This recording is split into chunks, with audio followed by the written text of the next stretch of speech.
Bismillahirrahmanirrahim. Assalamualaikum warahmatullahi wabarakatuh. Innal hamdalillah nahmaduhu wa nasta'inuhu wa nastaghfiruh wa na'udzu billahi min shururi anfusina wa min sayyiati a'malina. Man yahdihillahu fala mudilla lahu wa man yudlil fala hadiya lahu.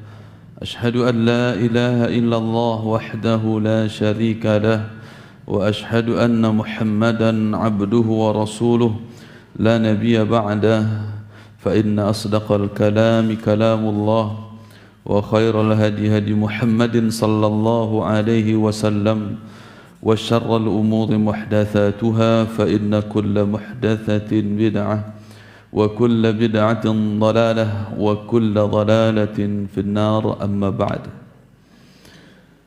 Kita bersyukur kepada Allah Subhanahu wa taala yang memberikan kita kesempatan untuk memperbaiki diri, yang memberikan kepada kita kelapangan waktu dan kesehatan agar kita sama-sama belajar, sama-sama menuntut ilmu untuk mempersiapkan bekal yang akan kita bawa mati dalam rangka mengenal Allah Subhanahu wa taala, mengenal agama Islam dan mengenal Nabi Muhammad sallallahu alaihi wasallam. Semoga Allah jadikan hidayah tetap tercurah kepada kita seluruhnya dan semoga Allah jadikan kita istiqamah di atas hidayah tersebut sampai ajal menjemput kita. Kita bersolawat, semoga Allah sampaikan solawat kita untuk Nabi Muhammad sallallahu alaihi wasallam, seorang Nabi dan Rasul yang diutus oleh Allah Subhanahu wa taala dengan kewajiban bagi kita tasdiquhu fima akhbar, meyakini, mengimani setiap apa yang beliau kabarkan, wa ta'atuhu fima amar, dan mentaati beliau dalam perintah-perintah yang beliau sampaikan, wajtinabu ma naha anhu wa zajar. Begitu pula kewajiban bagi kita untuk meninggalkan segala yang dilarang oleh Nabi sallallahu alaihi wasallam, wala yu'badullahu illa bima syara'. Begitu pula Nabi Muhammad sallallahu alaihi wasallam mengajarkan kepada kita cara beribadah, sehingga kita tidaklah beribadah melainkan dengan cara yang beliau ajarkan. Itulah Nabi Muhammad sallallahu alaihi wasallam yang semoga salawat dan salam kita tercurahkan untuk beliau.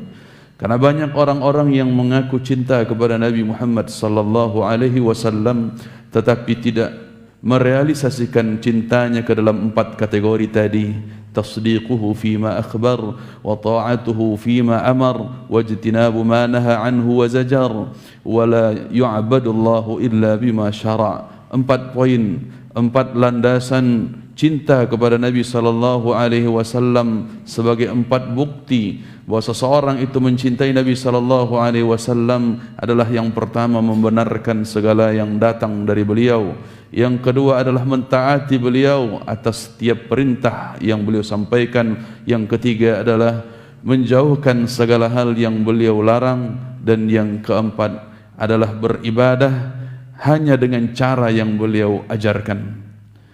Karena jamaah yang kami cintai dan kami muliakan karena Allah Subhanahu wa taala, para ulama menyebutkan, "Lau kana hubbuka sadiqan", kalau sekiranya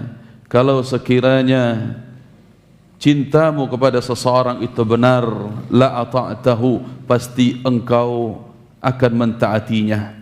Fa innal muhibba liman yuhibbu muti'u, karena sesungguhnya orang yang mencintai pasti akan taat kepada yang dia cintai tersebut.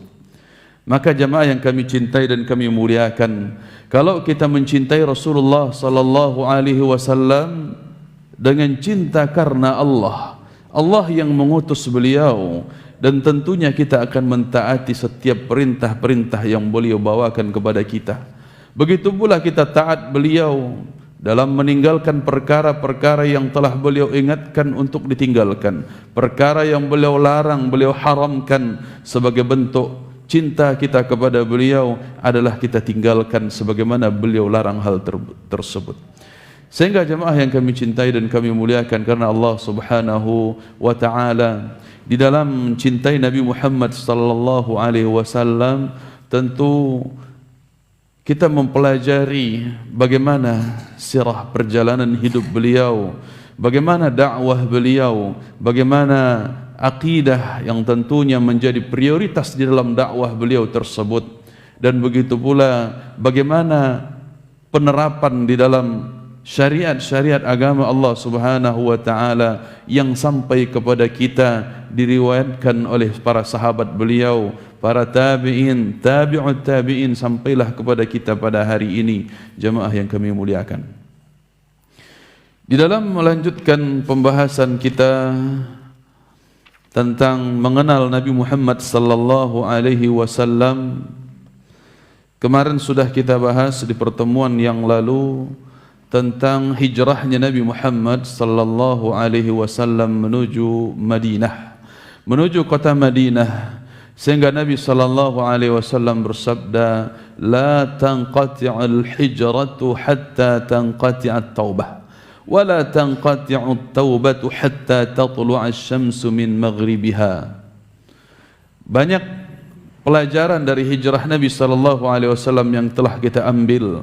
Kemudian beliau tentunya di antara faedah tersebut beliau katakan bahwa hijrah itu tidak pernah terputus, tidak akan pernah terputus sampai terputusnya taubat, dan taubat itu tidak akan pernah terputus sampai matahari terbit dari tempat tenggelamnya.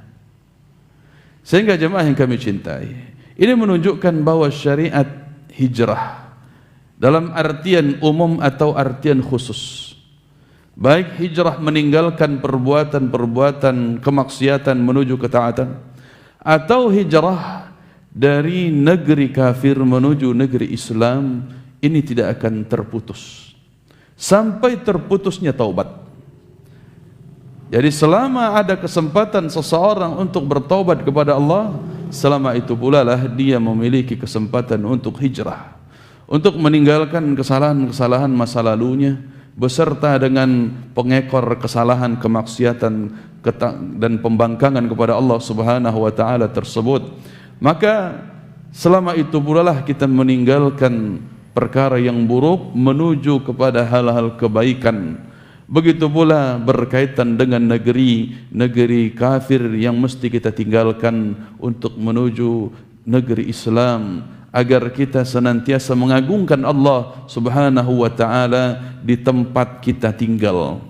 Sehingga jemaah yang kami muliakan, kemudian mungkin ada pertanyaan di antaranya ketika Nabi sallallahu alaihi wasallam mengatakan la hijrata ba'dal fathi illa jihadun wa niyyah. Tidak ada hijrah lagi setelah penaklukan kota Makkah. Seakan-akan dua hadis ini bertentangan. Seakan-akan kita melihat hadis ini bertentangan, padahal tidak. Yang pertama, Nabi SAW katakan hijrah itu tidak akan pernah terputus sampai terputusnya taubat. Kemudian hadis yang kedua Nabi katakan tidak ada lagi hijrah setelah Fathu Makkah, penaklukan kota Makkah, yang tersisa hanyalah jihad dan niat untuk berjihad. Maka perlu dipahami jamaah yang kami muliakan, sebenarnya dua hadis ini tidak bertentangan. Yang dimaksud oleh Nabi sallallahu alaihi wasallam la hijrata ba'dal fathi, tidak ada lagi hijrah setelah Fathu Makkah, artinya hijrah dari Makkah menuju Madinah itu tidak ada lagi. Karena Makkah setelah ditaklukkan oleh Nabi SAW itu sudah menjadi negeri Islam, sehingga tidak ada hijrah dari Makkah ke Madinah karena sama-sama negeri Islam. Karena yang dikatakan hijrah itu adalah dari negeri kafir menuju negeri Islam. Kalau dua-duanya sudah menjadi negeri Islam, maka tidak dikatakan hijrah, tidak dikatakan hijrah. Sehingga kita tidak mengatakan Makkah itu sebagai tempat yang harus ditinggalkan lagi, tidak. Beda halnya kalau dalam keadaan Makkah itu masih di periode awal di mana masyarakatnya tidak mau mengikuti Nabi sallallahu alaihi wasallam. Sehingga jemaah yang kami muliakan, kami cintai karena Allah Subhanahu wa taala, kemudian kita lanjutkan lagi kepada pembahasan berikutnya. Falamma istaqarra bil Madinati umira bi baqiyati syara'il Islam. Maka ketika Nabi sallallahu alaihi wasallam telah menetap di kota Madinah, beliau diperintahkan untuk menyampaikan syariat Islam yang tersisa.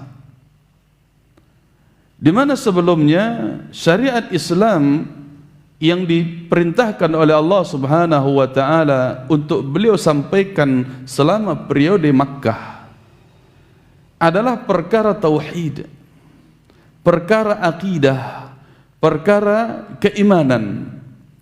Barulah ditambah 3 tahun menjelang hijrah, yaitu perintah salat. Inilah syariat yang didahulukan oleh Allah Subhanahu wa taala agar disampaikan oleh Nabi sallallahu alaihi wasallam. Sehingga jemaah yang kami cintai, ini dapat kita ambil pelajaran bahwa dakwah para nabi dan rasul yang utama adalah berkaitan dengan akidah. Menancapkan akidah terlebih dahulu. Barulah kemudian masuk kepada syariat-syariat yang lainnya. Karena pernah disampaikan oleh para sahabat, kalau sekiranya syariat pertama itu yang dibawa oleh Nabi sallallahu alaihi wasallam adalah tentang pelarangan khamar, baru dakwah langsung mengatakan khamar haram, tentunya banyak di antara kami akan berpaling dan tidak akan mau mengikuti Islam. Akan tetapi Nabi sallallahu alaihi wasallam datang membawa dakwah tauhid pertama sekali. Akidah yang beliau tanamkan. Diingatkan tentang peringatan-peringatan Allah Subhanahu wa taala terkait dengan kesyirikan yang menjamur di masyarakat ketika itu. Diingatkan tentang adanya surga, adanya neraka, sehingga orang-orang termotivasi untuk berbuat baik dan untuk meninggalkan segala macam bentuk keburukan. Sehingga ketika itu jamaah yang kami muliakan, apabila akidah ini telah tertanam dengan baik, orang sudah mengenal Allah Subhanahu wa taala sebagai Rabbul Alamin, sebagai zat satu-satunya yang berhak untuk disembah, dan yang lainnya adalah sesembahan yang batil. Kalau ini sudah tertanam dengan kuat, dengan baik, menjadi pondasi yang kokoh, barulah kemudian ketika menjalankan perintah-perintah yang lain akan terasa mudah, akan terasa ringan. Sebagaimana di sini beliau katakan mithliz zakah was-shaum wal-hajj wal-jihad wal-adhan wal-amri bil ma'ruf wan-nahyi 'anil munkari wa ghairi dzalika min syara'il Islam. Ketika Nabi sallallahu alaihi wasallam menetap di Madinah, barulah beliau bahas tentang zakat. Beliau bahas tentang zakat. Karena orang yang sudah kuat imannya, sudah benar akidahnya, berkaitan tentang perintah berikutnya setelah perintah salat, maka muncullah perintah zakat.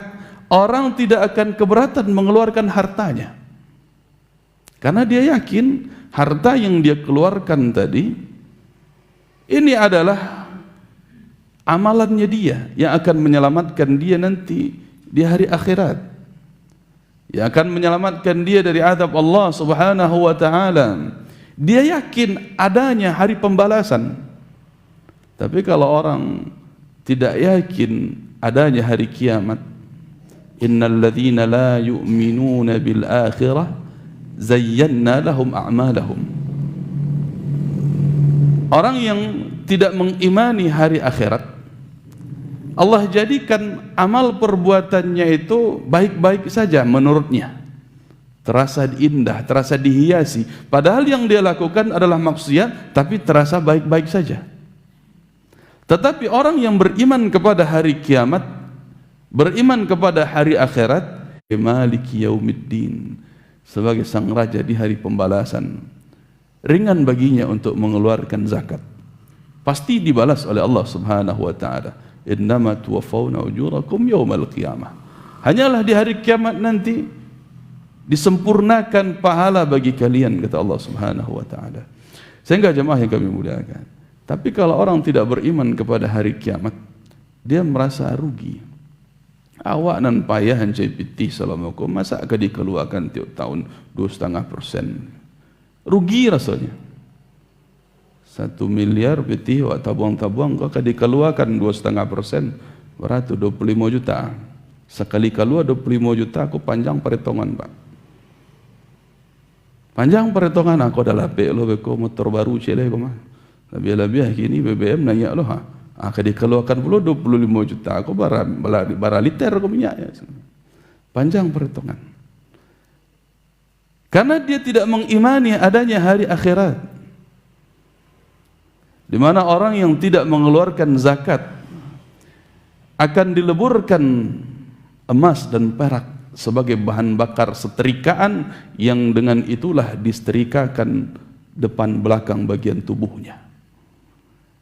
Tapi kalau dia tidak mengimani itu, dia tidak akan mau mengeluarkan zakat.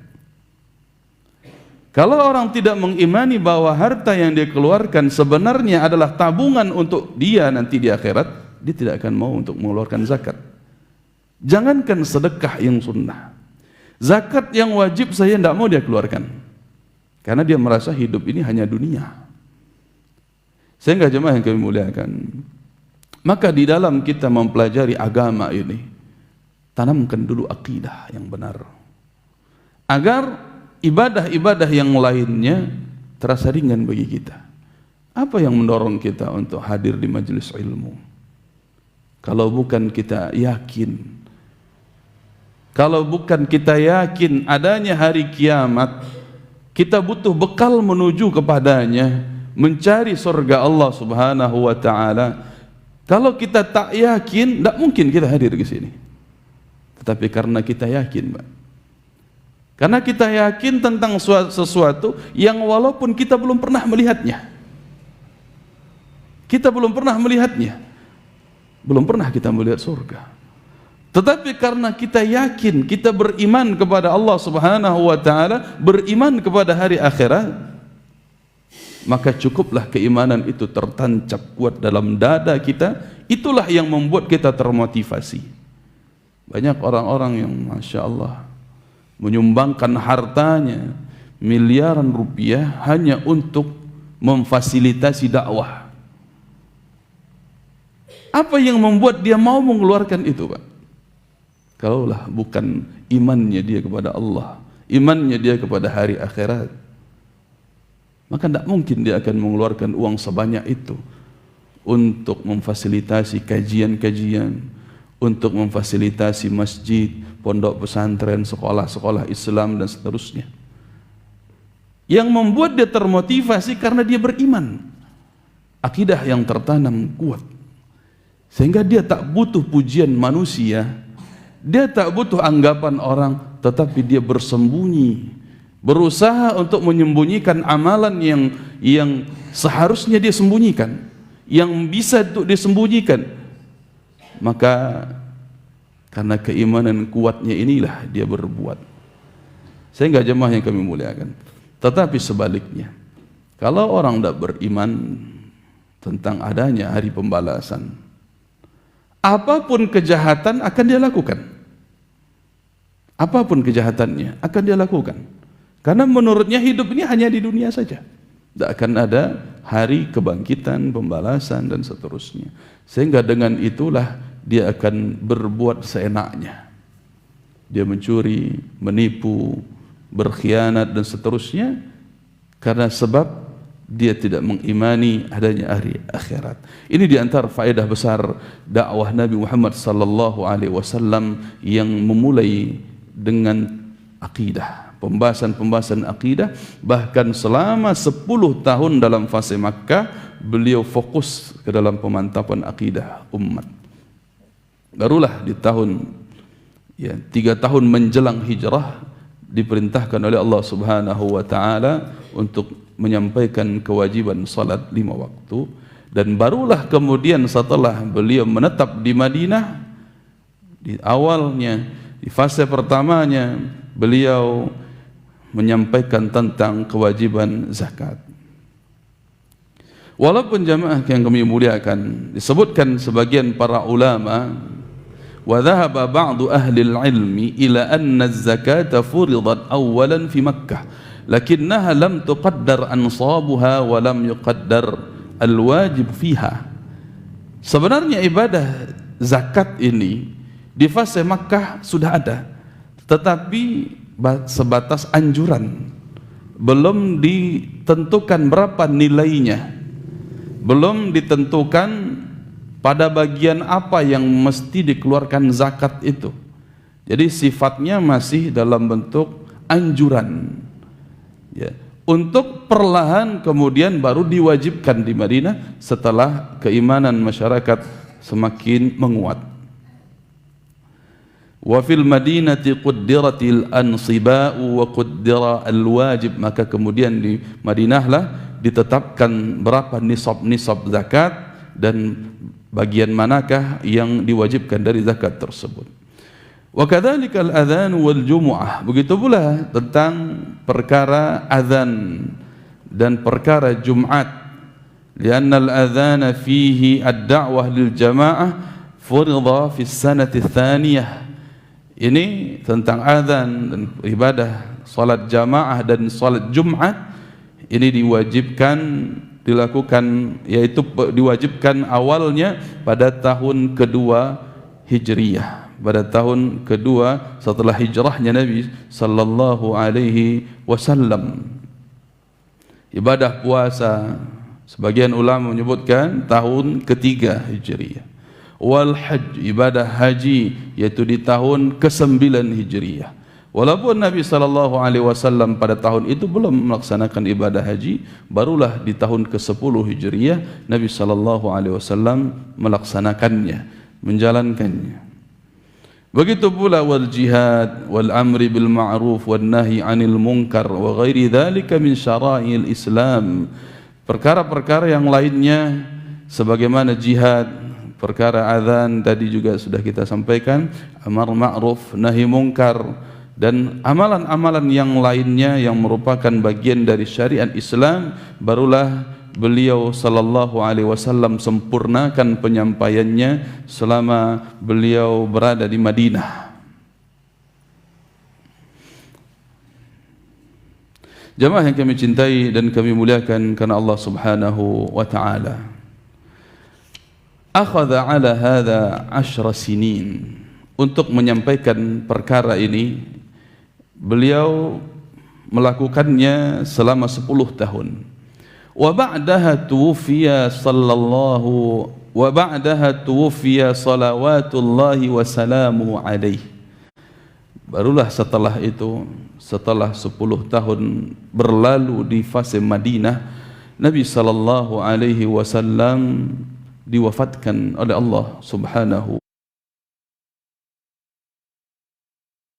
wa ta'ala.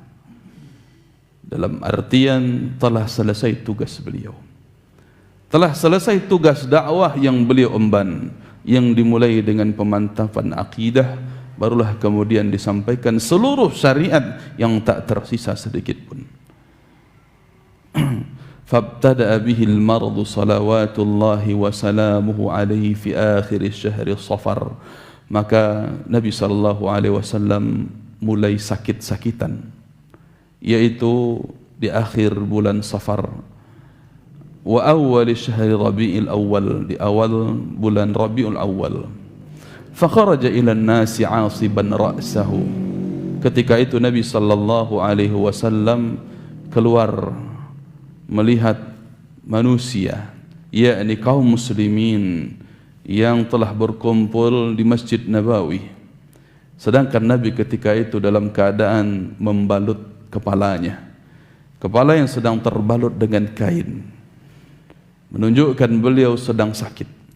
Fasa'idal minbar, maka Nabi sallallahu alaihi wasallam naik mimbar fatashahhada, lalu beliau mengucapkan kalimat tasyahud sebagai muqaddimah khutbah beliau. Wa kana awwala ma takallama bihi ba'da dhalik an istaghfara lisyuhada'i alladhina qutilu fi Uhud. Perkataan pertama yang dikatakan oleh Nabi sallallahu alaihi wasallam setelah mengawali khutbah beliau dengan muqaddimah, beliau memohonkan ampunan kepada Allah Subhanahu wa taala untuk para syuhada Uhud, para pejuang Uhud. Thumma qala inna 'abdan min 'ibadillah khayyarahu Allah baina ad-dunya wa baina ma 'indahu fakhtara ma 'inda Allah. Fafahimaha Abu Bakar radhiyallahu anhu fabaka. Maka Nabi sallallahu alaihi wasallam kemudian melanjutkan bahwa kata beliau, sesungguhnya seorang hamba di antara hamba-hamba Allah, seorang hamba ini diberi pilihan antara pilihan dunia dan pilihan akhirat, antara apa yang ada di dunia dan apa yang ada di sisi Allah. Fakhtara ma indallah, maka hamba tersebut memilih apa yang ada di sisi Allah Subhanahu wa taala. Maka Abu Bakar radhiyallahu anhu paham tentang apa yang dimaksud Nabi sallallahu alaihi wasallam ini. Kemudian beliau menangis. Abu Bakar menangis. Wa qala bi abi wa ummi nafdika bi abaina wa ummahatina wa abnaina wa anfusina wa amwalina. Maka Abu Bakar mengatakan kepada Nabi sallallahu alaihi wasallam ketika itu Nabi masih berada di mimbar, ayahku, ibuku, anak-anakku menjadi taruhannya wahai Rasulullah. Bahkan diri-diri kami menjadi taruhannya, harta-harta kami menjadi taruhannya wahai Rasulullah sallallahu alaihi wasallam. Yakni ketika memilih apa yang ada di dunia dan apa yang ada di sisi Allah, dipilihlah apa yang ada di sisi Allah dan dipertaruhkan semua yang ada di dunia. Faqala an-nabi sallallahu alaihi wasallam ala rislik ya Abu Bakrin, thumma qala inna amanna an-nasi alayya fi suhbatihi wa malihi Abu Bakrin walau kuntu muttakhidan khalilan ghayra rabbi lattakhadhtu Abu Bakrin walakin khullatul islami wa mawaddatuhu. Nabi sallallahu alaihi wasallam katakan, lanjutkan apa yang engkau pilih wahai Abu Bakar. Sesungguhnya orang yang paling mulia di antara sahabat-sahabatku dan di antara hartaku, di antara sahabat-sahabatku dan di antara hartanya, orang yang paling mulia adalah Abu Bakar. Kalau sekiranya aku boleh mengambil seorang khalil, menjadikan seorang kekasih, akan tetapi Allah telah memilihku menjadi kekasih. Kalau seandainya aku boleh mengambil kekasih, maka kekasihku adalah Abu Bakar, kata beliau. Tetapi Nabi sallallahu alaihi wasallam tidak boleh menjadikan Abu Bakar sebagai kekasih karena beliau adalah Khalilullah, kekasih Allah Subhanahu wa taala. Walakin khullatul islami wa mawaddatuhu, akan tetapi Abu Bakar cukuplah menjadi kekasihnya umat Islam, orang yang paling dicintai oleh umat Islam. Wa amara Abu Bakrin an yusalliya bin nas. Lalu kemudian jemaah yang kami muliakan, Nabi sallallahu alaihi wasallam setelah turun dari mimbar tersebut mengucapkan apa yang telah beliau sampaikan, lalu beliau memerintahkan Abu Bakar untuk mengimami salat jamaah ketika itu. Walamma kana yaumul itsnain tsani ashar, lalu barulah ketika hari yang ke-12 di bulan Rabiul Awal minas sanatil hadiyata asyrah, di tahun ke-11 Hijriyah, ikhtarahu Allah li jiwarih, Allah Subhanahu wa taala telah memilih beliau menjadi kekasihnya, telah memilih beliau untuk berada di tempat yang tinggi. Falamma nuzila bihi ja'ala yudkhilu yadahu fi ma'in 'indahu wa yamsahu wajhahu wa yaqul la ilaha illallah inna lil mauti sakarat. Maka ketika malaikat turun, malaikat pencabut nyawa turun, terasa oleh Nabi sallallahu alaihi wasallam, lalu beliau memasukkan tangannya ke dalam air yang ada di sisinya. Wa yamsahu wajhahu, lalu Nabi mengusapkan wajahnya dengan air tersebut dan beliau katakan la ilaha illallah, tidak ada sesembahan yang berhak diibadahi selain Allah. Inna lil mauti lasakarat, inna lil mauti sakarat, sesungguhnya kematian itu benar-benar ada sakaratnya. Thumma sakhasa basarahu nahwa as-sama', kemudian Nabi sallallahu alaihi wasallam mengarahkan pandangan beliau ke arah langit. Wa qala Allahumma fir rafiqil a'la, beliau katakan ya Allah, jadikanlah aku sebagai kekasihmu yang berada di tempat yang paling tinggi. Sudah azan. Fatufiya dzalika al-yawm fattaraba an-nasu lidzalik. Maka jemaah yang kami muliakan, hari itulah Nabi sallallahu alaihi wasallam diwafatkan oleh Allah Subhanahu wa taala. Tuwfiya di sini dari kata al-wafah. Al-wafah kalau diterjemahkan dengan bahasa Arab, artinya adalah sempurna. Artinya tuwfiya disempurnakan oleh Allah Subhanahu wa taala ajalnya, disempurnakan rezekinya, disempurnakan jatah umurnya. Maka Allah Subhanahu wa taala mewafatkan beliau pada hari itu. Artinya sudah sempurna tugas beliau juga. Fattaraban nasu lidzalik. Namun manusia, yakni kaum muslimin ketika itu sangat bergoncangan. Goncang, goyah mereka. Labil disebabkan kematian Nabi sallallahu alaihi wasallam. Panik, tidak tahu apa yang akan dilakukan, bimbang, khawatir dan sebagainya. Wa huqqalahum an yattaribu, dan wajar mereka gemetaran, wajar mereka itu panik disebabkan hilangnya panutan. Orang yang paling dicintai, orang yang menjadi teladan telah wafat. Mereka bingung, bimbang, tidak tahu harus bagaimana.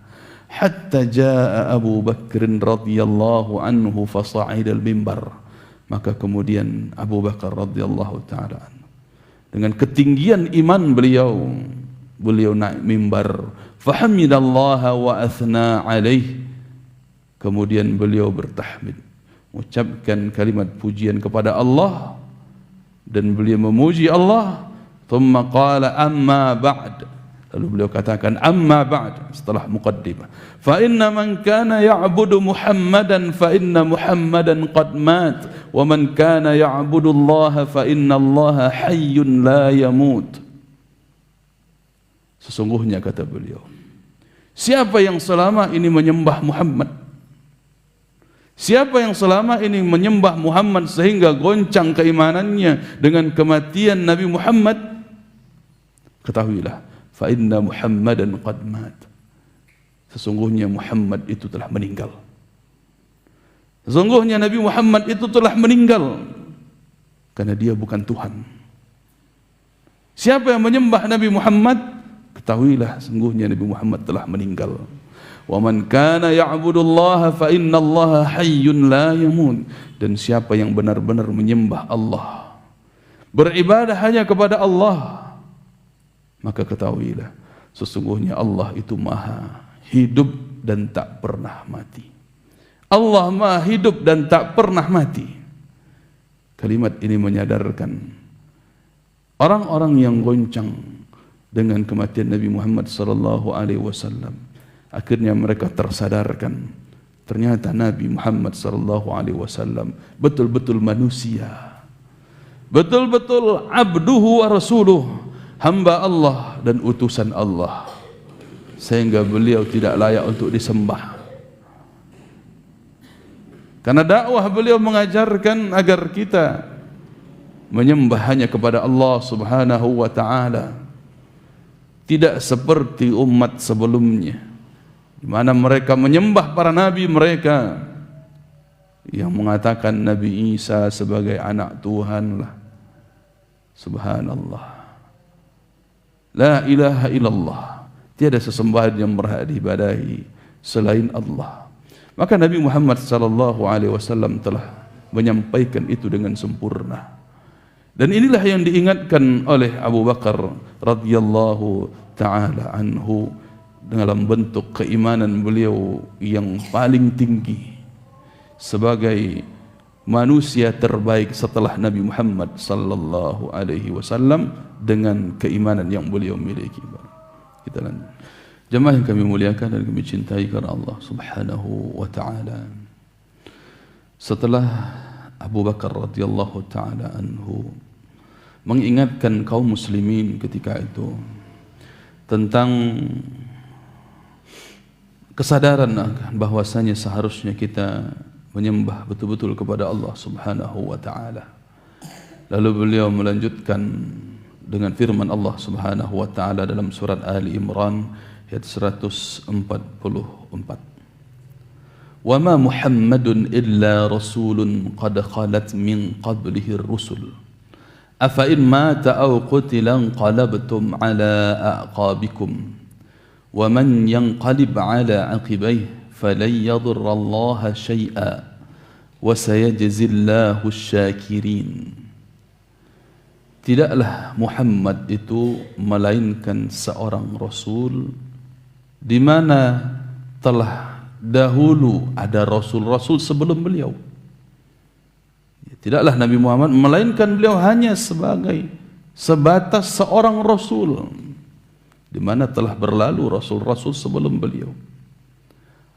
Apakah kalau beliau meninggal kalian akan berpaling ke belakang murtad?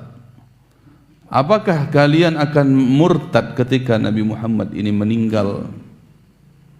Dan siapa yang berpaling, yang murtad, ketahuilah sama sekali dia tidak akan merugikan Allah sedikit pun.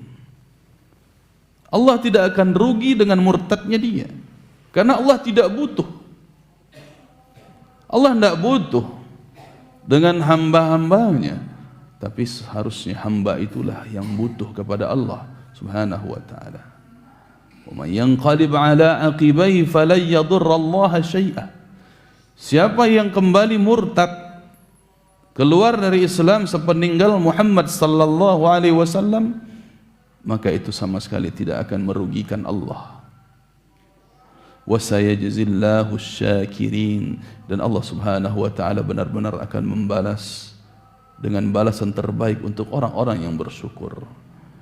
Orang-orang yang bersyukur, yakni dia paham betul hidup di atas Islam dan dia syukur dengan itu, mempertahankan Islamnya, tidak murtad hanya gara-gara meninggalnya utusan Allah Subhanahu wa ta'ala. Jamaah yang kami muliakan, fastadda buka'un nas wa arafu annahu qad mat faghussila salawatullahi wa salamuhu alaihi fi thiyabihi takriman lahu. Ketika itu memang tak terbendung tangis dari kaum muslimin yang kehilangan kekasih mereka, orang yang paling mereka cintai, bahkan lebih mereka cintai daripada diri mereka sendiri. Wajarlah mereka menangis. Kemudian beliau dimandikan dan ketika itu beliau masih dalam keadaan berpakaian sebagaimana pakaian beliau sebelum meninggal. Tidak dibuka pakaian beliau ketika dimandikan. Takriman lahu, ini sebagai bentuk pemuliaan kepada beliau. Thumma kuffina bi thalathati athwab, barulah kemudian setelah dimandikan beliau dikafani dengan 3 lembar, 3 helai kain kafan. tentunya kain kafan bidin suhuliyah, kain kafan yang polos dan putih.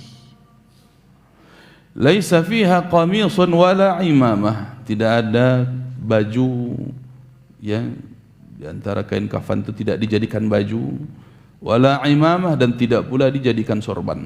Cukup dengan 3 helai tadi. Dan tentunya setelah dicopot baju beliau yang ketika proses pemandian tadi. Thumma dufina lailatal arbi'a ba'da an tammat mubaya'atul khalifati min ba'dihi. Barulah kemudian di malam Rabunya beliau dimakamkan, beliau dikuburkan setelah selesai proses pembaiatan khalifah setelah Nabi Muhammad sallallahu alaihi wasallam, yaitu Abu Bakar As-Siddiq radhiyallahu anhu. Jemaah yang kami muliakan, kami cintai karena Allah Subhanahu wa taala. Kemudian di sini dilanjutkan oleh Syekh Muhammad bin Abdul Wahhab rahimahullah ta'ala, wa dinuhu baqin wa hadha dinuhu, dan agama Nabi Muhammad sallallahu alaihi wasallam itu tetap, agama beliau tetap, artinya kekal, tidak rusak, tidak berubah, tetapi terus ada walaupun beliau telah meninggal. Sengaja disebutkan wa dinuhu baqin, agama Nabi Muhammad itu tetap, karena terkait dengan orang-orang yang hanya mengimani Islam ketika Nabi Muhammad hidup. Jadi menurut mereka setelah Nabi Muhammad sallallahu alaihi wasallam itu meninggal, Islam sudah habis. Subhanallah. Maka di sini sebagai akidah bagi kita jemaah yang kami muliakan, walaupun Nabi Muhammad sallallahu alaihi wasallam telah diwafatkan oleh Allah Subhanahu wa taala, akan tetapi wa dinuhu baqin, agama yang beliau bawa, Islam yang beliau bawa itu tetap terjaga sebagaimana Allah menjaganya. Inna nahnu nazzalna dzikra wa inna lahu lahafizun, dalam surat Al-Hijr ayat 9. Sesungguhnya kamilah yang menurunkan Al-Quran dan kamilah yang menjaganya, kata Allah Subhanahu wa ta'ala. Maka syariat Nabi Muhammad sallallahu alaihi wasallam, hadis-hadis beliau itu untuk litubayyina linnasi ma nuzzila ilaihi, untuk menjelaskan kepada manusia apa yang telah diturunkan kepada mereka, untuk menjelaskan Al-Quran. Al-Quran terjaga, dijaga oleh Allah Subhanahu wa ta'ala. Dengan demikian penjelasan untuk Al-Quran itu pun terjaga. Jadi Al-Quran itu terjaga bukan lafaznya saja cuma, tetapi makna dan lafaznya sekaligus. Makna dan lafaznya, bukan lafaznya saja, bukan huruf-hurufnya saja, tetapi sekaligus makna dan lafaznya. Yang menjelaskan makna Al-Quran ini adalah Nabi Muhammad sallallahu alaihi wasallam. Maka hifdzul mubayyan bihifdzil mubayyin, terjaganya yang dijelaskan adalah dengan terjaganya yang menjelaskan. Maka hadis Nabi sallallahu alaihi wasallam pun terjaga. Karena hadis-hadis inilah yang menjelaskan tentang Al-Quran, menjelaskan tentang hukum-hukum perkara-perkara yang diturunkan oleh Allah Subhanahu wa ta'ala dalam Al-Quran. Maka sekaligus ini terjaga. Sehingga jemaah yang kami muliakan, kalau ada orang-orang berupaya untuk memalsukan hadis Nabi sallallahu alaihi wasallam, itu langsung terdeteksi oleh para ulama yang diciptakan oleh Allah Subhanahu wa ta'ala. Dengan ciptaan itulah Allah menjaganya. Deteksi oleh para ulama. Ada hadis palsu, ada hadis dhaif. Ya, walaupun Nabi SAW telah meninggal, tetapi hadis beliau tetap utuh. Ini bukti penjagaan Allah Subhanahu wa ta'ala atas agama Islam ini. Ini menunjukkan jemaah bahwa dengan wafatnya Nabi Muhammad sallallahu alaihi wasallam bukan berarti Islam telah selesai, tidak. Akan tetapi inilah agama yang Nabi sallallahu alaihi wasallam bawa, yang agama tersebut menjelaskan kepada kita di umat akhir zaman ini berlaku untuk seluruhnya, baik kalangan manusia termasuk juga dengan kalangan jin. La khaira illa dallal ummata alaih. Tidak ada satupun kebaikan melainkan telah disampaikan oleh Nabi Muhammad sallallahu alaihi wasallam. Telah Nabi ajarkan, ini kebaikan. Jadi tidak bisa kita katakan ini baik, agama kita kaitkan dengan agama, ritual, kita katakan ini baik, tetapi Nabi tidak katakan baik. Pertanyaannya, siapa yang menjadi patokan baik bagi kita dalam beragama? Maka Nabi SAW telah menyampaikan seluruh kebaikan. Uswatun hasanah, beliau itu teladan yang baik. Jadi kalau ada orang menganggap ini bagian dari agama, dia katakan itu kan baik, padahal Nabi tidak mengajarkan. Tanyakan, siapa yang diimani sebagai Nabi sebenarnya? Akal dia kah? Atau dia betul-betul beriman pernah adanya Nabi Muhammad sallallahu alaihi wasallam yang telah menyampaikan seluruh kebaikan? Maka kebaikan menurut Islam adalah kebaikan yang dipandang oleh Nabi Muhammad sallallahu alaihi wasallam sebagai kebaikan. Bukan apa yang dikatakan oleh manusia, tetapi apa yang dikatakan oleh Nabi sallallahu alaihi wasallam sebagai kebaikan. Itulah standar kebaikan dalam beragama. Wala syarra illa hadzaraha minhu. Dan tidak ada satupun keburukan melainkan telah diingatkan oleh Nabi Muhammad sallallahu alaihi wasallam agar ditinggalkan. Agar ditinggalkan. Wal khairul ladzi dalla alaihi at-tauhid wa jami'u ma yuhibbuhu Allah wa yardah. Dan kebaikan yang paling utama yang didakwahkan oleh Nabi Muhammad sallallahu alaihi wasallam adalah tauhid. Barulah kemudian seluruh hal-hal yang mendatangkan keridhaan Allah Subhanahu wa taala. Itulah kebaikan. Semua yang mendapatkan ridha dari Allah Subhanahu wa taala, maka itu adalah kebaikan. Wasyarrul ladzi hadzara minhu asyirku wa jami'u ma yakrahuhu Allah wa ya'bah. Dan keburukan yang telah diingatkan, yang telah diantisipasi oleh Nabi sallallahu alaihi wasallam, yang telah diperingatkan oleh Nabi sallallahu alaihi wasallam agar kita tinggalkan, maka puncak keburukan ini adalah syirik. Induk keburukan itu adalah mensekutukan Allah Subhanahu wa taala. Barulah kemudian semua apa yang dibenci oleh Allah Subhanahu wa taala. Setiap apa yang dibenci, yang tidak disukai oleh Allah, maka seluruh itu adalah keburukan. Dan Nabi sallallahu alaihi wasallam telah mengingatkan kita. Ba'athahullahu ilan nasi kafah. Nabi sallallahu alaihi wasallam diutus oleh Allah Subhanahu wa taala untuk seluruh manusia. Ini di antara kekhususan Nabi sallallahu alaihi wasallam, di mana beliau juga pernah bersabda, ya, bu'ithtu ilan nasi kafah. Aku diutus untuk kepada seluruh manusia. Kekhususan beliau. Kalau nabi-nabi sebelum beliau itu diutus oleh Allah Subhanahu wa taala hanya untuk kaum mereka, kaum tersendiri, Bani Israel, suatu kaum yang diutus Nabi kepada mereka. Ya, ada kaum-kaum yang lain diutusnya Nabi Saleh, yang diutusnya untuk kaum-kaum yang lain sebelum Nabi Muhammad sallallahu alaihi wasallam, itu khusus Nabi bagi mereka.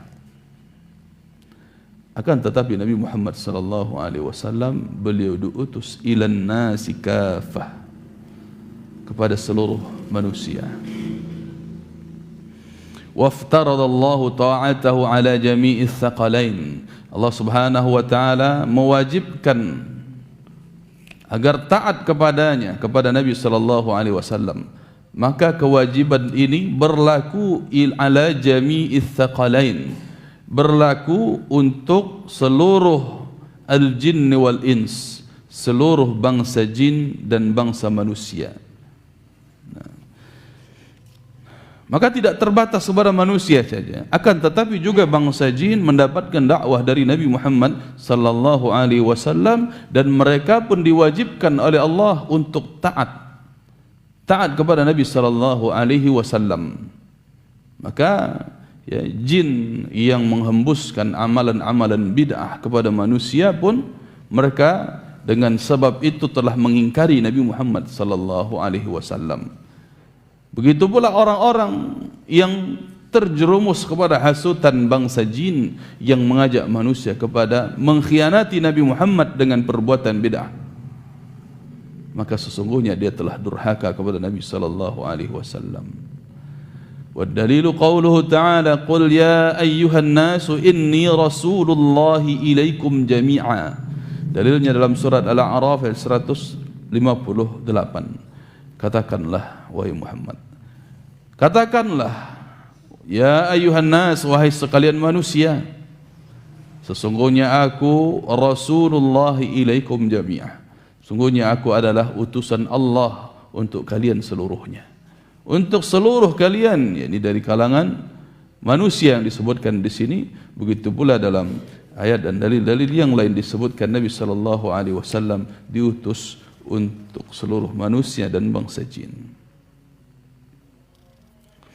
Wa akmala Allahu bihi ad-dina wad dalilu qawluhu ta'ala al-yawma akmaltu lakum dinakum wa atmamtu alaykum ni'mati wa raditu lakumul islam dinah. Dan dengan demikian, dengan kematian Nabi sallallahu alaihi wasallam tersebut, agama Islam ini telah disempurnakan oleh Allah, telah sempurna. Artinya tak perlu lagi kepada tambahan, tidak butuh kepada tambahan, begitu pula tidak butuh kepada pengurangan, karena dia telah sempurna. Segala kebaikan telah diajarkan oleh beliau, segala keburukan telah beliau peringatkan kita darinya agar ditinggalkan dan dijauhi. Maka agama ini telah sempurna, syariat-syariatnya telah disampaikan Nabi sallallahu alaihi wasallam, tidak perlu kita buat syariat baru. Cukup menjalankan apa yang disampaikan oleh Nabi sallallahu alaihi wasallam sebagai bagian dari agama, maka peganglah erat-erat tanpa perlu memodifikasinya, tanpa perlu merubah-rubah, mengganti-ganti, menambah-nambah ataupun mengurang-uranginya. Cukup sudah dengan keimanan kita kepada Allah, iman kita kepada Nabi Muhammad, maka agama ini telah sempurna. Sebagaimana Allah Subhanahu wa taala katakan, al-yawma akmaltu lakum dinakum wa atmamtu alaikum ni'mati wa raditu lakumul islam dinah. Ini menjelang kematian Nabi sallallahu alaihi wasallam. Allah berfirman, pada hari ini telah aku sempurnakan bagi kalian agama kalian, yakni Islam, telah disempurnakan oleh Allah, menunjukkan tugas Nabi Muhammad telah selesai. Alhamdulillah. Yahdikumullah salih barakum. Tugas Nabi Muhammad sallallahu alaihi wasallam telah selesai dengan disempurnakannya agama oleh Allah.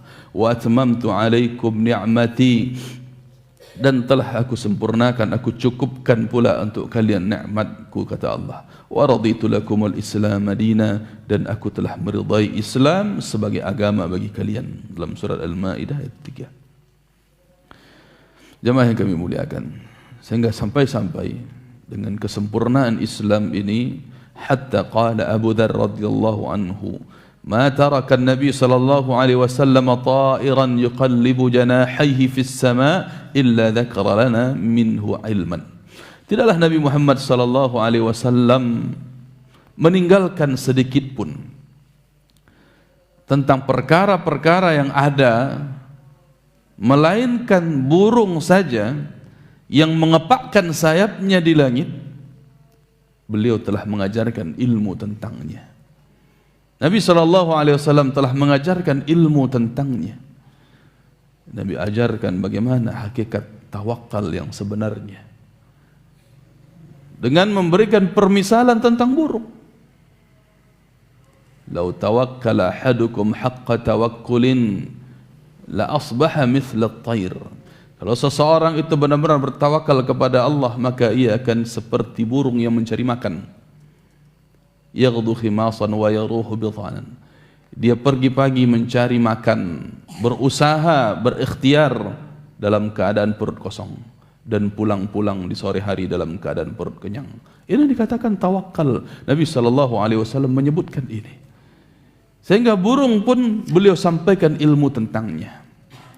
Sehingga burung adalah di antara makhluk yang bertawakal kepada Allah Subhanahu wa taala, sehingga beliau jadikan permisalan. Ini menunjukkan kesempurnaan agama yang telah beliau sampaikan. Wa qala rajulun minal musyrikin li Salman al-Farisi radhiyallahu anhu, "Allamakum nabiyyukum hatta al-qira'ah ay adab qada'il haja?" Qala na'am, laqad nahana an nastaqbil al-qiblah bigha'itin aw bawlin ila akhirih.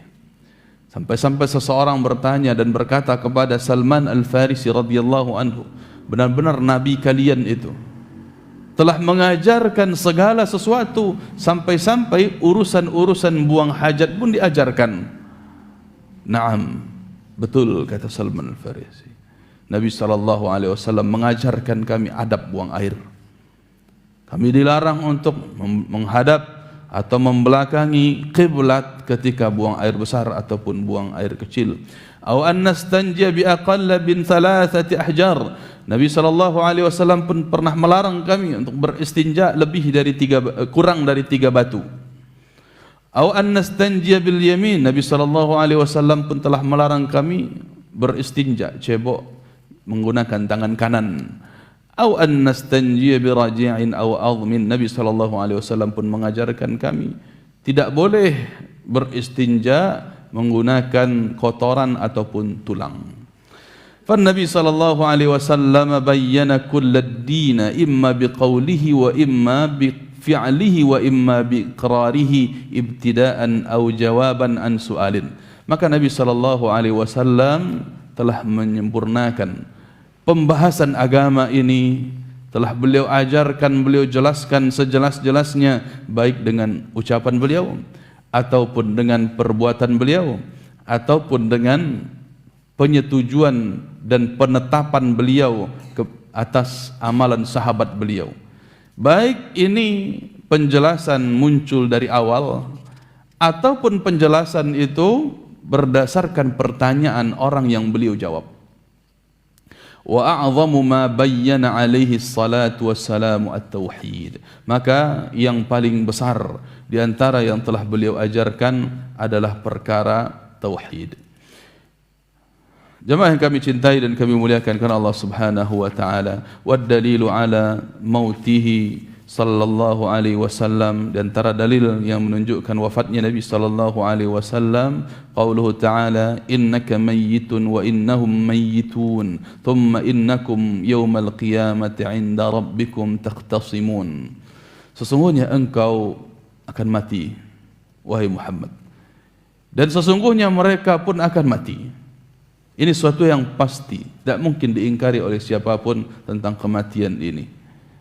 Thumma innakum yawmal qiyamati 'inda rabbikum taqtasimun. Dan nantinya kalian di hari kiamat di sisi Allah akan saling bertengkar, akan saling memperdebatkan untuk mempertanggungjawabkan apa yang pernah kalian lakukan ketika hidup di dunia ini. Wa fi hadhihi al-ayah anna Nabi sallallahu alaihi wasallam wa man ursila ilaihim mayyitun wa innahum sayaqtasimuna 'inda Allahi yawmal qiyamah fayahkumu bainahum bil haqq. Maka berdasarkan ayat ini bahwa Nabi sallallahu alaihi wasallam benar-benar diwafatkan oleh Allah Subhanahu wa taala sebagaimana manusia yang lain yang beliau diutus kepada mereka, maka seluruh manusia tersebut pun meninggal, diwafatkan oleh Allah Subhanahu wa taala. Tidak ada orang yang merasa dirinya kebal, punya ilmu kebal. Nabi SAW meninggal, diwafatkan oleh Allah. Para syuhada diwafatkan oleh Allah Subhanahu wa taala. Bagaimana orang mengaku-ngaku punya ilmu kebal, anti bacok lah, anti peluru ya, anti peluru tapi takut jarum suntik. Subhanallah. Ini kebohongan saja. Ya, Nabi SAW manusia terhebat diwafatkan oleh Allah Subhanahu wa taala. Diwafatkan oleh Allah. Jadi kalau ada orang mengaku-ngaku punya ilmu kebal, itu hanya sebatas pertunjukan, dan itu hanya kebohongan, pertunjukan yang bohong, itu saja. Tidak ada satupun orang yang kebal. Ya. Dia butuh persiapan dulu. Dia bilang anti tembak, dia butuh persiapan. Apa persiapan yang butuh? Ini, itu, dan sebagainya macam. Ya, minimal persiapannya jinnya. Ya, ada sesajennya, ada tumbalnya. Kalau tidak siap, jinnya menangkis, mati juga. Maka dia butuh persiapan.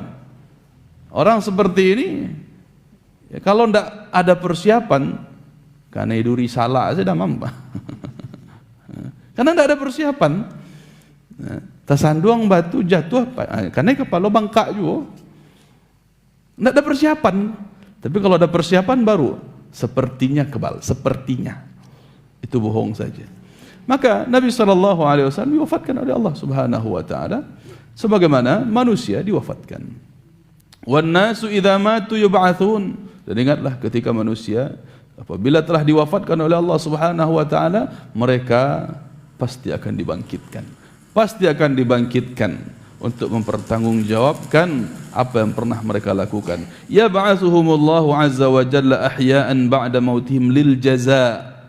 Wa hadha huwa an-natijatu min irsalir rusul an ya'mal al-insanu li hadzal yawm yawm al-ba'thi wan nusyur.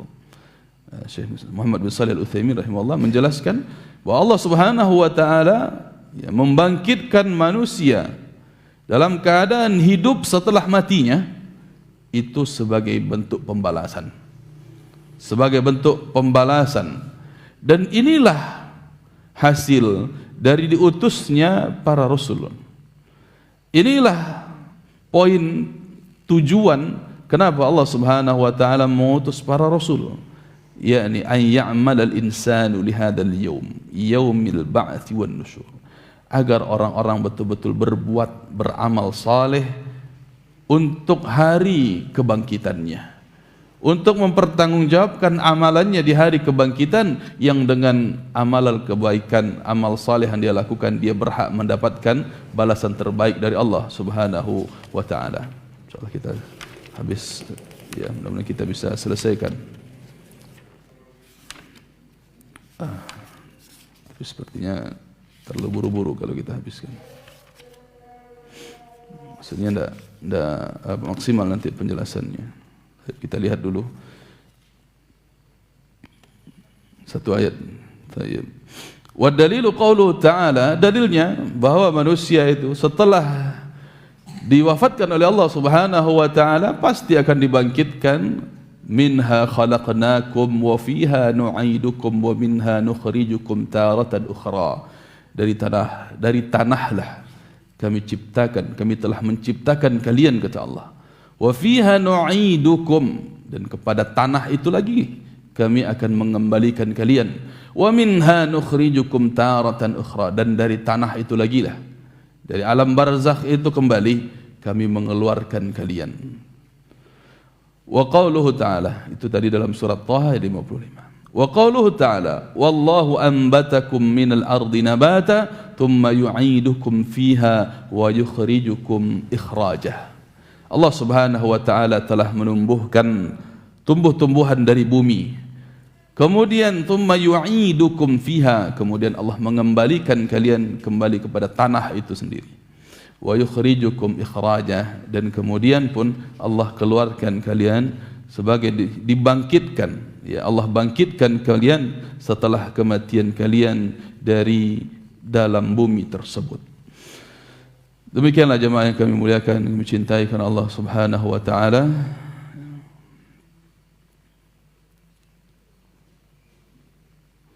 Kalau ada pertanyaan kita akan bahas insyaallah.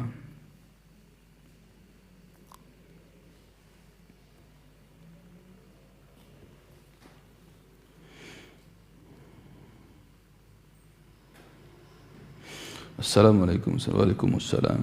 Apakah boleh kita mengucapkan Fatimah Az-Zahra alaiha salam atau Husain alaihi salam? Tayyib. Ini tentunya istilah yang dibuat orang Syiah.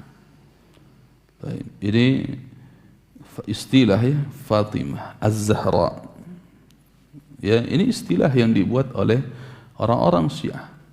Kita menyebut putri Nabi sallallahu alaihi wasallam Fatimah radhiyallahu anha. Fatimah radhiyallahu anha. Cukup.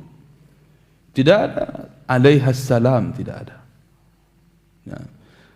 Jadi subhanallah, mereka sebagaimana juga Husain alaihi salam sebutan mereka seakan-akan menyetarakan dengan derajat para nabi. Ya. Padahal ahlu sunnah wal jamaah membedakan derajat ini dengan sebutan laqab, dengan sebutan di akhir namanya. Kalau para nabi dan rasul sallallahu alaihi wasallam atau ya salawatullah wa salamuhu alaihi, itu nabi, itu rasul, untuk nabi sekaligus rasul, ya sallallahu alaihi wasallam. Adapun nabi yang bukan rasul disebut alaihi salam, alaihi salam. Adapun sahabat Nabi sallallahu alaihi wasallam radhiyallahu anhu. Begitu pula sahabiat dari kalangan wanita radhiyallahu anha. Kalau dua orang disebutkan Abdullah bin Abbas radhiyallahu anhuma, dua-duanya. Karena Abdullah ini sahabat, Al-Abbas juga sahabat. Nah, orang dekat Nabi sallallahu alaihi wasallam, maka radhiyallahu anhuma. Baik. Adapun selain para sahabat, walaupun dia hidup di zaman Nabi tapi tak pernah bertemu dengan Nabi sallallahu alaihi wasallam seperti Uwais, ya, maka sebutannya rahimahullah, rahimahullah. Ya. Ini derajat tabi'in, tabi'ut tabi'in, dan para ulama yang lain disebut dengan ucapan ungkapan yang sekaligus mengandung doa rahimahullah atau Allahu yarham mungkin, atau Allahumma arhamhu bisa aja. Yang biasa lebih populer rahimahullah. Kalau dia perempuan rahimahallah. Seperti itu.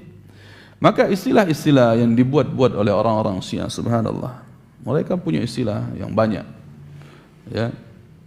Di antara ungkapan mereka ya, sebagai imam, ya, Imam Ali, Imam Husain, Imam apa, ya, imam yang mereka anggap imam saja. Tapi giliran menyebut nama Abu Bakar nggak mau dia sebut Imam Abu Bakar. Imam Umar nggak pernah disebutkan. Imam Uthman nggak ada. Tapi disebut apa? Imam Ali. Ya. Atau sebutan-sebutan yang lain mereka punya, ya, karramallahu wajhah misalnya. Di antara sebutan-sebutan mereka atau yang lain-lainnya, yang mereka kata ayatullah, hujjatullah dan sebagainya. Mereka yang ghulu dalam hal-hal seperti ini, maka ya tidak perlu kita ikuti apa yang mereka ya gaungkan seperti ini. Allahu a'lam. Ya. Ya, silakan. Kenapa kaum Syiah itu betul-betul anti, kelihatannya berlawanan sekali dengan Pak Khalifah? Baik. Barakallahu fiikum. Terima kasih, Pak. Kaum Syiah jemaah kemudian, mereka keturunan Abdullah bin Saba al-Yahudi. Ya, keturunan orang Yahudi yang tentunya berambisi untuk menghancurkan Islam dari dalam. Ya. Maka ya bukan sekadar keturunan tapi pengikut-pengikut Abdullah bin Saba. Ya. Karena orang Yahudi itu tidak berani terang-terangan menghancurkan Islam, tidak berani. Sudah habis diburu. Ya, di zaman Nabi SAW orang Yahudi tak berkutik sama sekali. Ditambah dengan para khalifah, tak berkutik mereka. Tapi bagaimana membuat perlawanan itu seakan-akan dari dalam. Maka berpura-puralah Abdullah bin Sabah ini masuk Islam. Nah, maka untuk menyerang, pertama sekali perlawanan itu dimulai dari orang-orang yang banyak menyampaikan dari Nabi SAW. Maka dimulai diserang itu para sahabat. Diserang para sahabat. Supaya Islam itu tidak sampai kepada kita. Maka mereka kafirkan para sahabat. Mereka kafirkan sahabat Nabi SAW. Supaya kita tidak mengambil hadis. Kalau sahabat dikafirkan, ya, hanya segelintir orang saja yang tidak mereka kafirkan. Seperti Salman Al-Farisi atau Miqdad dan lainnya, hanya segelintir, 3 atau beberapa orang saja sahabat. Ya, termasuk Ali bin Abi Thalib yang tidak mereka kafirkan. Jadi akan mereka putuskan rantai periwayatan hadis dari Nabi sallallahu alaihi wasallam. Ya, Abu Hurairah berapa hadis yang beliau riwayatkan? Kalau dikafirkan, lalu habis hadis yang dari jalur Abu Hurairah. Abu Bakar, berapa hadis yang beliau riwayatkan? Ribuan. Dikafirkan, putuslah Islam ini. Ya, begitu pula Umar, Uthman, para sahabat yang lainnya, sampai-sampai orang yang paling dekat dengan Nabi SAW dari kalangan wanita, istri beliau, ini dikafirkan oleh mereka. Orang wanita yang paling mereka benci adalah Aisyah radhiyallahu anha. Sampai-sampai orang Syiah ini mengatakan Aisyah inilah disebut dengan Al-Baqarah, katanya, subhanallah. Saking bencinya kepada Aisyah. Nah, jadi tujuan mereka untuk menghapuskan Islam itu sebenarnya, Pak. Karena orang Yahudi itu akan menghancurkan Islam. Walan tardha ankal yahudu walan nasara hatta tattabi'a millatahum, kata Allah. Allah sendiri katakan, orang-orang Yahudi, orang Nasrani takkan pernah ridho kepada kalian, takkan pernah ridho kepadamu sampai engkau mengikuti agama mereka. Jadi kalau orang mau ikut Syiah, berhasil misi Yahudi, Pak. Berhasil misi Yahudi untuk menghapuskan Islam dari muka bumi ini. Tapi itu tak akan pernah terjadi. Ya. Agama Islam dijaga oleh Allah. Adapun kaum muslimin tidak ada dapat jaminan penjagaan dari Allah, tidak ada. Kalau agama dia akan dijaga, tetapi orang yang beragama kalau tidak benar akidahnya, dia sendiri yang merugi, terperangkap ke dalam Syiah, dalam pemikiran-pemikiran Syiah yang subhanallah ini ya digencar-gencarkan hari ini. Mulai dia masukkan ke ormas. Kalau dulu subhanallah mungkin ormas yang apa ya, yang itulah gitu kan. Ya, sudah dikuasai. Sampai-sampai dia bilang, ya, beda ormas apa namanya? Nasi uduk dengan Syiah itu hanya sebatas di imamah saja. Itu kata mereka. Sudah berhasil mulus masuk Syiah ke situ. Sekarang nih yang Manchester United ini masuk lagi dia. MU. Kalau tadi ya, ini M awalnya, Pak. Masuk lagi ke sini dia, diundang di kampus-kampus yang berafiliasi kepada ormas itu. Ya, siapa sekarang? Ja'far Hadar siapa? Katanya dai muda milenial, subhanallah. Yang hanya mengotak-atik Islam itu dengan akalnya saja. Enggak pernah dia bawakan dalil, mana pernah dia bicara tentang ini perkataan sahabat, mana pernah. Tapi yang dibawakan ya tentang imam-imamnya saja, imam-imam Syiah, ya, pemikiran-pemikiran liberal, itu yang dia. Dan ini yang dianggap moderat oleh ormas ini, subhanallah. Ini nyata, Pak, nyata. Ya, inilah bahayanya kalau kita beragama itu ikut-ikutan ormas. Maka Islam tidak butuh ormas. Kita beragama Al-Quran dan Sunnah sesuai pemahaman para sahabat, selesai. Sehingga tidak akan bisa Islam itu dirusak. Kalau ormas bisa dirusak oleh Syiah, kalau Islam tidak bisa. Selagi kita berpedoman kepada Al-Quran dan Sunnah berdasarkan apa yang dijelaskan oleh sahabat Nabi seluruhnya tanpa terkecuali, sahabat Nabi SAW, karena mereka dengan keseluruhannya adalah maksum, walaupun dengan kesendiriannya ada salah secara manusiawi, tetapi secara keseluruhannya umat Nabi SAW ini, yakni kalangan sahabat, adalah maksum. Ya, dari kalangan tabi'in, ketika mereka berseluruh, lan tajtami'a ummati ala dhalalah, kata Nabi SAW, umatku tak akan pernah bersepakat di atas kesesatan. Maka orang Syiah ini mulai masuknya membicarakan aib sahabat, itu cara masuknya dia. Karena para sahabat ini secara kesendirian ada salah, memang khilaf manusiawi. Dibicarakan tentang Abu Bakar, pernah salah, iya, kecil sekali kesalahan-kesalahannya, tapi ini dia korek kembali, seakan-akan itu hal yang tidak bisa diterima sama sekali. Nah, jadi membicarakan, orang Syiah ini masuk ke dalam barisan kaum muslimin, membicarakan masalah khilafah setelah Nabi Muhammad.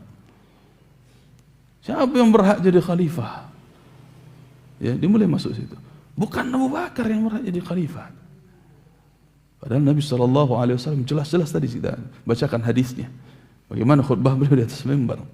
Sekiranya aku boleh menjadikan seseorang sebagai khalil, kekasih, pasti Abu Bakar aku jadikan, kata Nabi SAW. Dalam hadis lain Nabi pernah mengatakan, sebaik-baik umatku Abu Bakar, kata. Bahkan 10 sahabat yang dijamin masuk surga pertama Nabi sebut Abu Bakar radhiyallahu anhu. Tapi orang Syiah paling benci juga dengan Abu Bakar. Sehingga jemaah yang kami cintai dan kami muliakan karena Allah Subhanahu wa taala, ini hal yang mesti kita ingatkan kepada saudara-saudara kita, anak-anak muda sekarang, yang mereka mungkin inginnya Islam itu hanya sebatas yang lucu, yang sebatas yang moderat menurut mereka, liberal. Subhanallah, kita ingatkan anak-anak kita, yang asal viral, maka dia benar. Subhanallah, semua yang viral benar. Ini bahaya sekali. Maka kita ajak, harusnya jemaah yang muliakan, kaum muslimin itu mengenal Allah, mengenal Islam, mengenal Nabi Muhammad SAW. Pasti dia tak akan mau ikut Syiah. Tapi kalau dia tidak kenal Allah, tidak kenal Islam, tidak kenal Nabi Muhammad, dia akan terperangkap masuk Syiah. Itu saja. Karena sudah terkait dengan persoalan-persoalan akidah yang membatalkan keislaman mereka, sampai-sampai mereka berani mengatakan Al-Quran yang ada di tangan kita sekarang tidak asli lagi, katanya. Mudah-mudahan Kamang ini jauh dari Syiah.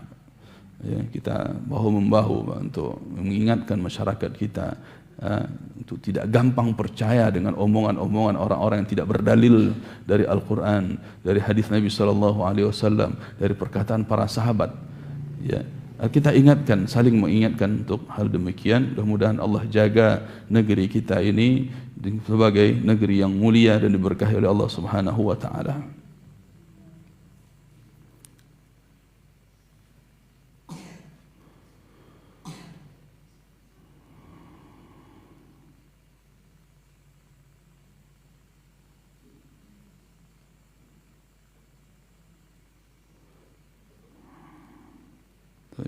Ini ada pertanyaan mana yang kita dahulukan, enggak perlu uraian panjang, tapi tidak apa-apa, satu persatu. Assalamualaikum warahmatullahi wabarakatuh. Anda pernah mendengar adanya kelompok ingkar sunnah, atas pemikiran apa mereka berpendapat dan berkeyakinan meninggalkan sunnah tersebut? Jazakallahu khairan, barakallahu fiikum. Jemaah yang kami muliakan, kelompok ingkar sunnah ini sebenarnya dia juga sekaligus ingkar Quran. Ini bagian dari kelompok liberal sebenarnya, yang tidak ingin diatur oleh Islam. Jadi kelompok liberal itu tidak ingin diatur oleh Islam. Jadi bagi mereka, bagaimana caranya supaya tidak terkena aturan Islam? Mulai dihapuskan sunnah. Ya, mulai mereka ingkari sunnah Nabi SAW, ingkari hadis Nabi. Padahal Al-Quran sendiri mengatakan, wa ma atakumur rasulu fakhudhuhu wa ma nahakum anhu fantahu, dan banyak ayat yang lainnya.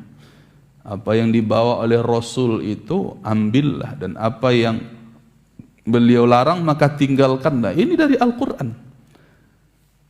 Jadi kalau mereka katakan, saya tidak peduli, tidak percaya dengan Rasul, tidak peduli, tidak percaya dengan sunnah yang dibawa, hadis yang dibawa oleh Rasul sallallahu alaihi wasallam, berarti dia tidak peduli juga dengan Al-Quran yang tadi.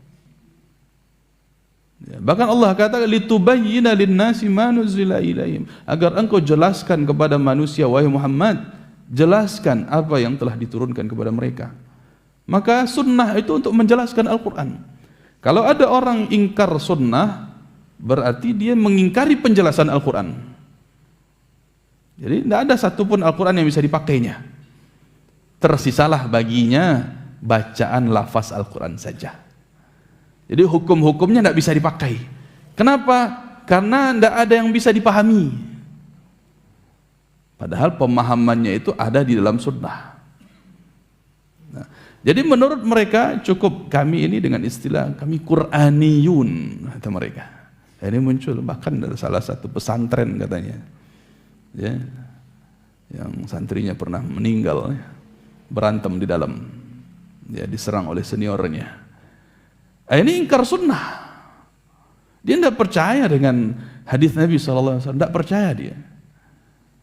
Ya. Jadi kalau orang-orang seperti ini mulai seperti orang liberal, betul-betul seperti orang liberal, dia mengatakan tidak ada kewajiban sholat 5 waktu itu di dalam Al-Quran itu tidak ada, katanya. Maka dalam Islam tidak ada kewajiban sholat 5 waktu. Subhanallah. Kalau dia yakin ada Nabi Muhammad, kalau dia yakin ada Nabi Muhammad sallallahu alaihi wasallam sebagai utusan Allah yang meninggalkan sunnah, yang meninggalkan penjelasan Al-Quran ini dengan hadis-hadis beliau yang banyak, pasti orang ini yakin ada sholat 5 waktu, ya, sehari semalam, 5 sholat wajib. Bagi dia enggak, karena dia mengingkari sunnah. Akhirnya memang jatuhnya liberal. Ya, jadi kalau ditanya apa sebabnya, maka sebab dia untuk mengingkari sunnah itu karena ingin bebas, itu saja. Dia ingin KTP-nya Islam tapi ingin bebas, maka dia ingkari sunnah Nabi SAW, yang padahal sekaligus tapi tidak berani, sekaligus dia mengingkari Al-Quran, hanya bahasanya diperhalus, kami Qur'ani,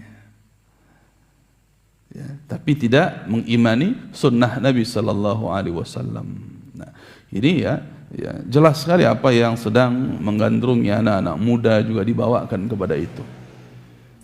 Ya, yang katanya ada tafsir berjalan, ya. Al-Quran itu ada dalam kepalanya.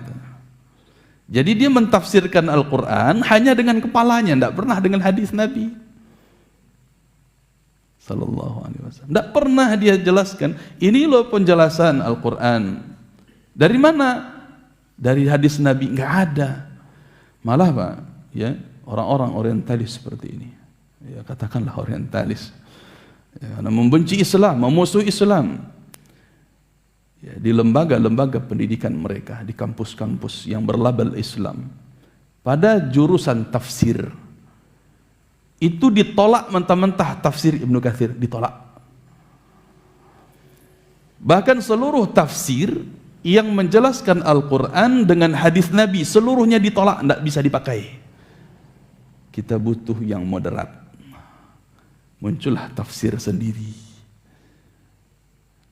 ya, tafsir dengan akal, itu yang muncul. Orang pandai menafsirkan ayat ini, muncul dari idenya, argumennya, itu yang top.